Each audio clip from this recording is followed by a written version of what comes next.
Hello friends, welcome to our channel.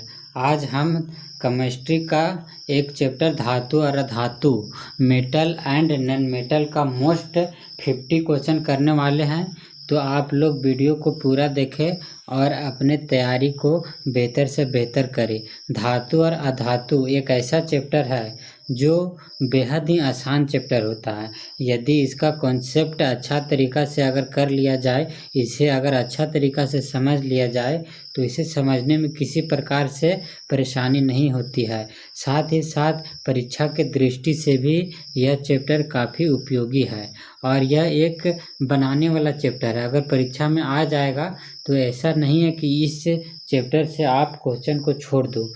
तो आप लोग इस चैप्टर को अच्छे तरीक़ा से पढ़ेंगे, इसके एमसीक्यू अच्छे तरीक़ा से देखेंगे और अपनी तैयारी को और बेहतर करेंगे। तो आइए समय को व्यर्थ ना करते हुए क्वेश्चन की शुरुआत करते हैं। तो पहला क्वेश्चन है, अपने शुद्ध रूप में धातु की सतह चमकदार होती है। धातु के इस गुणधर्म को क्या कहते हैं? तो जो धातु होता है वह अपने शुद्ध रूप में क्या होता है? चमकदार होता है। इस गुण को हम क्या बोलेंगे? धात्विक चमक बोलेंगे। ऑप्शन सी इसका सही आंसर हो जाएगा। आइए नेक्स्ट क्वेश्चन देखते हैं।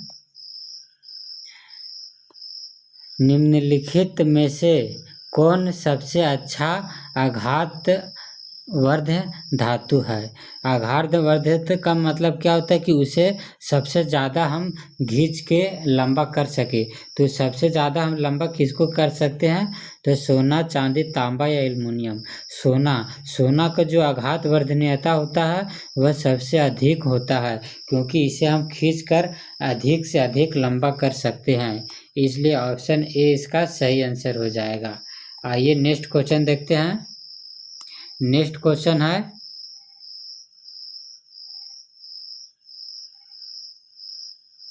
निम्नलिखित में से किसकी तन्यता सबसे अधिक है? तो किसकी तन्यता जो सबसे अधिक होता है तो वह सोना का ही होता है। आघात वर्धनीयता का मतलब क्या हो गया? तन्यता। तो किसका तन्यता सबसे अधिक होता है? तो सोना का होता है। ऑप्शन ए इसका सही आंसर हो जाएगा। आइए नेक्स्ट क्वेश्चन देखते हैं। नेक्स्ट क्वेश्चन है,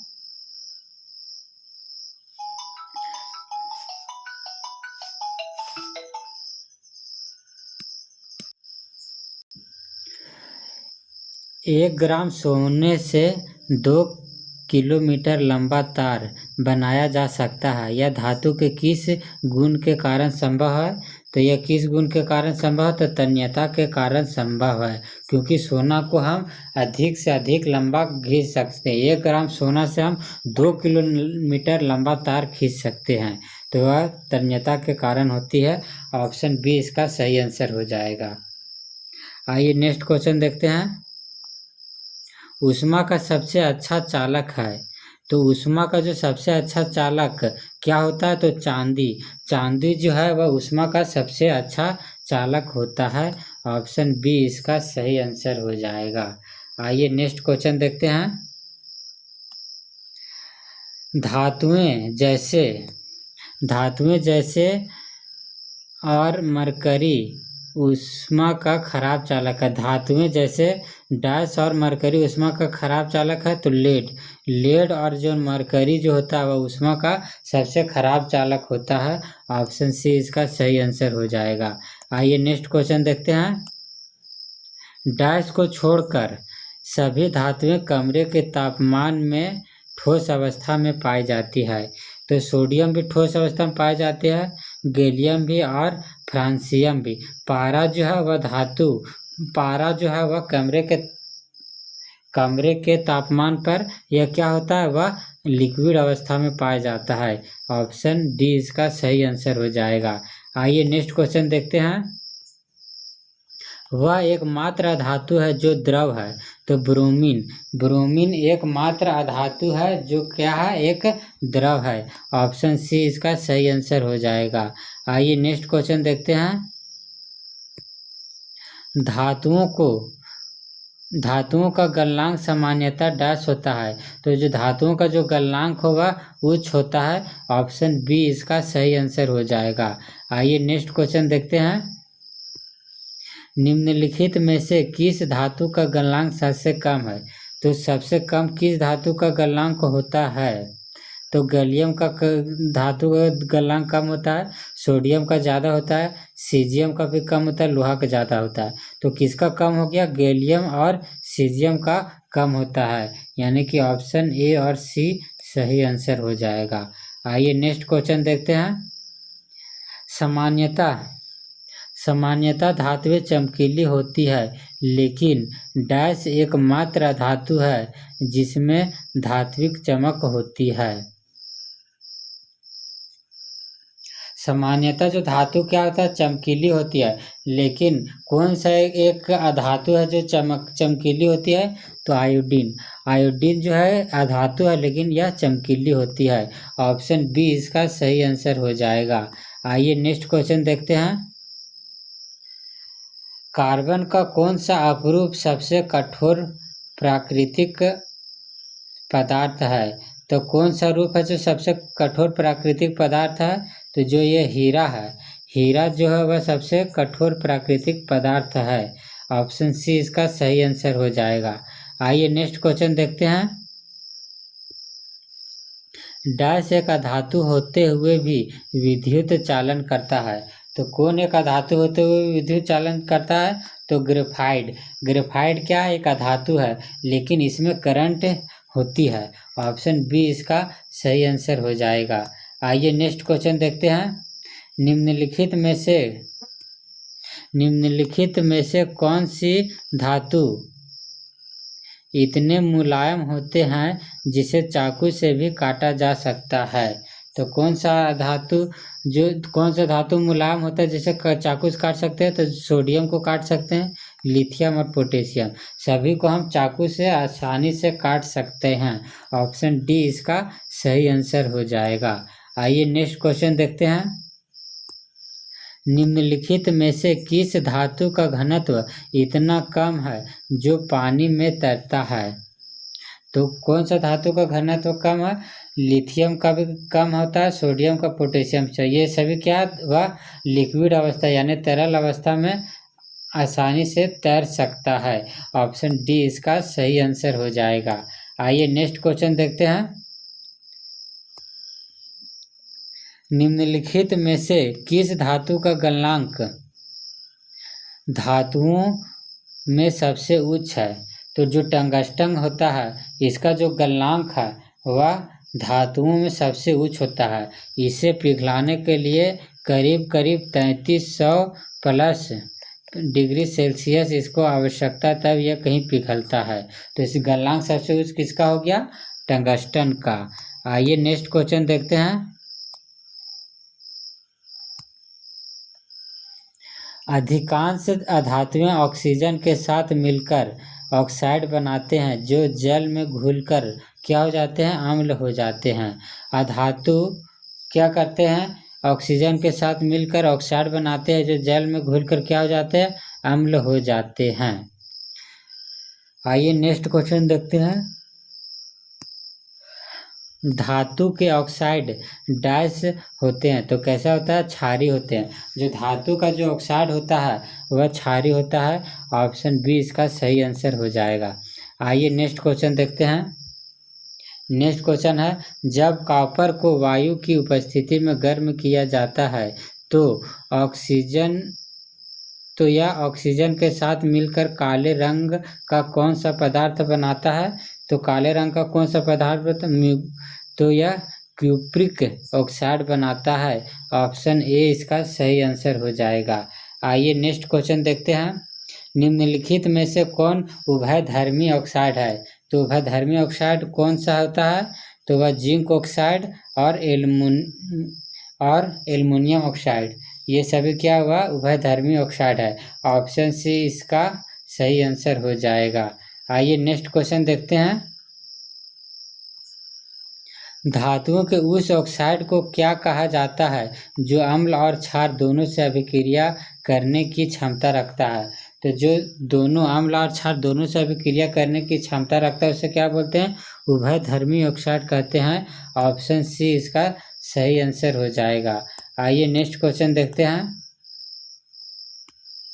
निम्नलिखित में से किसे सुरक्षित रखने के लिए केरोसिन तेल में डुबो कर रखा जाता है? तो केरोसिन तेल में किसे डुबो कर रखा जाता है? तो सोडियम को रखा जाता है एंड पोटेशियम को भी रखा जाता है। ऑप्शन सी इसका सही आंसर हो जाएगा। आइए नेक्स्ट क्वेश्चन देखते हैं। सामान्य ताप पर मैग्नीशियम, एल्यूमीनियम, जिंक, लेड आदि जैसे धातुओं की सतह पर डैश की पतली परत चढ़ जाती है। तो वह किसकी पतली परत चढ़ जाती है? तो ऑक्साइड की पतली परत चढ़ जाती है। ऑप्शन सी इसका सही आंसर हो जाएगा। आइए नेक्स्ट क्वेश्चन देखते हैं। डैश और डैश अत्यंत अधिक ताप पर भी ऑक्सीजन के साथ अभिक्रिया नहीं करते हैं। तो कौन अधिक तापमान के साथ कौन सा अधिक ताप पर भी ऑक्सीजन के साथ अभिक्रिया नहीं करते हैं? तो वह सोना और चांदी। सोना और चांदी जो ऑक्सीजन के साथ अधिक तापमान पर भी अभिक्रिया नहीं करते हैं। ऑप्शन डी इसका सही आंसर हो जाएगा। आइए नेक्स्ट क्वेश्चन देखते हैं। एल्युमिनियम पर मोटी ऑक्साइड की परत बनने की प्रक्रिया को क्या कहते हैं जो इसे संक्षारण में भी बचाती है? तो इसे क्या बोलेंगे? एनोडीकरण बोलेंगे। ऑप्शन बी इसका सही आंसर हो जाएगा। आइए नेक्स्ट क्वेश्चन देखते हैं। जल के साथ अभिक्रिया करके धातु ऑक्साइड बनाती है और डैश गैस उत्पन्न करती है। तो वह हाइड्रोजन गैस उत्पन्न करती है। ऑप्शन डी इसका सही आंसर हो जाएगा। आइए नेक्स्ट क्वेश्चन देखते हैं। निम्नलिखित में से धातुओं का कौन सा युग्म ठंडे जल के साथ तेजी से अभिक्रिया करते हैं? तो ठंडे जल के साथ अत्यधिक तेजी से अभिक्रिया कौन करते हैं? तो वह सोडियम हो गया और पोटेशियम हो गया।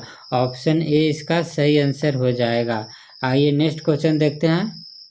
पोटेशियम और जल के अभिक्रिया के संबंध में कौन सत्य नहीं है? तो कैल्शियम और जल के अभिक्रिया के संबंध में कौन सा सही नहीं है? तो इसकी तीव्रता अधिक होती है, ये सही नहीं है। यह हाइड्रोजन गैस निकालती है, ये तो सही है। निकलने वाली ऊष्मा कम होती है, ये भी सही है। कैल्शियम तैरना शुरू कर देता है, ये भी सही है। लेकिन अधिक तीव्रता होती है, ये सही नहीं है। ऑप्शन ए इसका सही आंसर हो गया। आइए नेक्स्ट क्वेश्चन देखते हैं। निम्नलिखित में से कौन सी धातु न तो ठंडे जल के साथ और न ही गर्म जल के साथ अभिक्रिया करते हैं? जो ठंडे जल के साथ नहीं गर्म जल के साथ कौन सा धातु अभिक्रिया नहीं करते हैं? तो वह एल्यूमिनियम हो गया, आयरन हो गया, जिंक हो गया। यह किसी भी तरह का जल के साथ अभिक्रिया नहीं करते हैं। ऑप्शन डी इसका सही आंसर हो जाएगा। आइए नेक्स्ट क्वेश्चन देखते हैं। लेड, कॉपर, सिल्वर और डैश जैसी धातुएं जल के साथ अभिक्रिया करते ही नहीं है। तो वह लेड, कॉपर, सिल्वर और जो सोना है वह जैसे धातुएं जल के साथ अभिक्रिया भी नहीं करते हैं। ऑप्शन सी इसका सही आंसर हो जाएगा। आइए नेक्स्ट क्वेश्चन देखते हैं। सामान्यतः धातु प्लस तनु HCl मिलकर क्या बनाता है? तो धातु और तनु HCl मिलकर लवण प्लस हाइड्रोजन गैस बनाता है। ऑप्शन डी इसका सही आंसर हो जाएगा। आइए नेक्स्ट क्वेश्चन देखते हैं। निम्नलिखित में से कौन एक प्रबल ऑक्सीकारक है? तो प्रबल ऑक्सीकारक कौन है? तो यह नाइट्रिक अम्ल जो है वह प्रबल ऑक्सीकारक होता है। ऑप्शन डी इसका सही आंसर हो जाएगा। आइए नेक्स्ट क्वेश्चन देखते हैं। जब धातुएं डैश से अभिक्रिया करती है तब हाइड्रोजन गैस उत्सर्जित नहीं होती है। तो वह नाइट्रिक अम्ल के साथ अभिक्रिया करेगी धातुएं, तो वह हाइड्रोजन गैस उत्सर्जित नहीं करेगी। ऑप्शन सी इसका सही आंसर हो जाएगा। आइए नेक्स्ट क्वेश्चन देखते हैं। निम्नलिखित में से कौन सी धातु है जो अति तनु अम्ल तनु अम्ल HNO3 से अभिक्रिया कर हाइड्रोजन गैस उत्सर्जित करती है? तो कौन हो गया? मैग्नीशियम हो गया। ऑप्शन ए इसका सही आंसर हो जाएगा। आइए नेक्स्ट क्वेश्चन देखते हैं। निम्नलिखित में से कौन सी धातु HCl के साथ अभिक्रिया नहीं करती है? तो हाइड्रोक्लोरिक अम्ल के साथ कौन अभिक्रिया नहीं करते हैं? तो वह कॉपर जो है HCl के साथ अभिक्रिया नहीं करती है। ऑप्शन डी इसका सही आंसर हो जाएगा। आइए नेक्स्ट क्वेश्चन देखते हैं। 3:1 के अनुपात में सांद्र HCl और सांद्र HNO3 के मिश्रण क्या कहलाता है? तो वह क्या कहलाता है? एक्वारेजिया कहलाता है। ऑप्शन डी इसका सही आंसर हो जाएगा। आइए नेक्स्ट क्वेश्चन देखते हैं। निम्नलिखित में से कौन सोना और प्लेटिनम को गला सकता है? तो सोना और प्लेटिनम को भी कौन गला सकता है? तो वह अम्लराज है। ऑप्शन सी इसका सही आंसर हो जाएगा। आइए नेक्स्ट क्वेश्चन देखते हैं। वह सूची जिसमें धातु की क्रियाशीलता को अवरोही क्रम में व्यवस्थित किया जाता है इसे क्या कहते हैं? तो इसे सक्रियता श्रेणी कहते हैं। ऑप्शन बी इसका सही आंसर हो जाएगा। आइए नेक्स्ट क्वेश्चन देखते हैं। धातु और धातु का लवण विलयन ए का लवण विलयन प्लस धातु बी उपर्युक्त अभिक्रिया को देखते हुए सही कथन को चुनिए। तो क्या हो गया? धातु ए जो धातु बी से अधिक क्रियाशील होगा। ऑप्शन ए इसका सही आंसर हो जाएगा। आइए नेक्स्ट क्वेश्चन देखते हैं। निम्नलिखित में से कौन सबसे अधिक क्रियाशील धातु है? तो सबसे अधिक क्रियाशील धातु कौन सा? पोटेशियम, सोडियम, सिल्वर और सोना। तो इसमें पोटेशियम जो है वह सबसे अधिक क्रियाशील धातु है। ऑप्शन ए इसका सही आंसर हो जाएगा। आइए नेक्स्ट क्वेश्चन देखते हैं। क्लोरीन के बाह्यतम कोश में कितने इलेक्ट्रॉन होते हैं? तो क्लोरीन के जो बाह्यतम कोश है उसमें कितना इलेक्ट्रॉन होते हैं? तो उसमें 7 इलेक्ट्रॉन होंगे। ऑप्शन सी इसका सही आंसर हो जाएगा। आइए नेक्स्ट क्वेश्चन देखते हैं।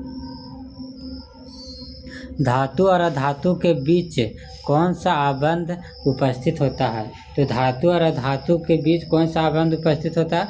तो आयनिक आबंध। ऑप्शन बी इसका सही आंसर हो जाएगा। आइए नेक्स्ट क्वेश्चन देखते हैं।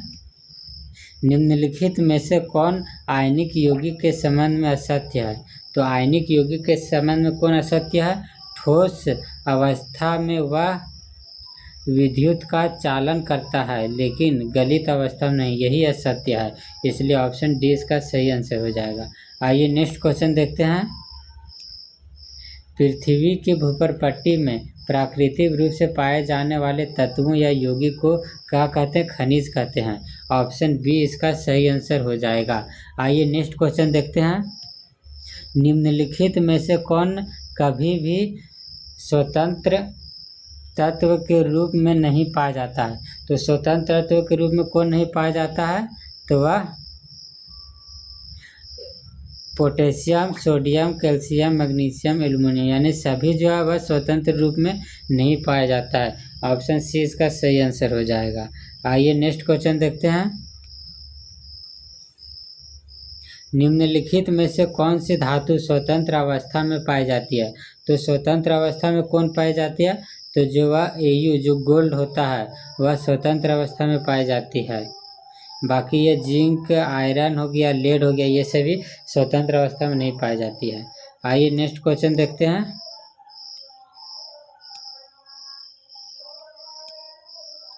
पृथ्वी से प्राप्त खनिज अयस्कों में मिट्टी, रेत आदि जैसी कई अशुद्धियाँ होती है जिसे कहा जाता है, जिसे क्या बोलते हैं? गैंग बोलते हैं। ऑप्शन सी इसका सही आंसर हो जाएगा। आइए नेक्स्ट क्वेश्चन देखते हैं। सिनेबार निम्नलिखित में से किसका अयस्क है? तो सिनेबार किसका अयस्क होता है? तो वह मरकरी का अयस्क होता है। ऑप्शन डी इसका सही आंसर हो जाएगा। आइए नेक्स्ट क्वेश्चन देखते हैं। सिनेबार और ऑक्सीजन क्या बनाता है? तो वह HgO बनाता है प्लस सल्फर डाइऑक्साइड गैस बनाता है। ऑप्शन बी इसका सही आंसर हो जाएगा। मर्क्यूरस ऑक्साइड होगा यह। आइए नेक्स्ट क्वेश्चन देखते हैं। निम्नलिखित में से किस धातु को उसके अयस्क से वायु में केवल गर्म करके प्राप्त किया जा सकता है? तो किस धातु को अयस्क से वायु में गर्म करके प्राप्त किया जाता है? तो वह Hg हो गया, मर्क्यूरी हो गया। ऑप्शन ए इसका सही आंसर हो जाएगा। तो फ्रेंड्स, आप लोग को वीडियो कैसा लगा? अगर वीडियो अच्छा लगा तो आप लोग वीडियो को लाइक करेंगे, चैनल को सब्सक्राइब करेंगे लिए। तब तक के लिए धन्यवाद।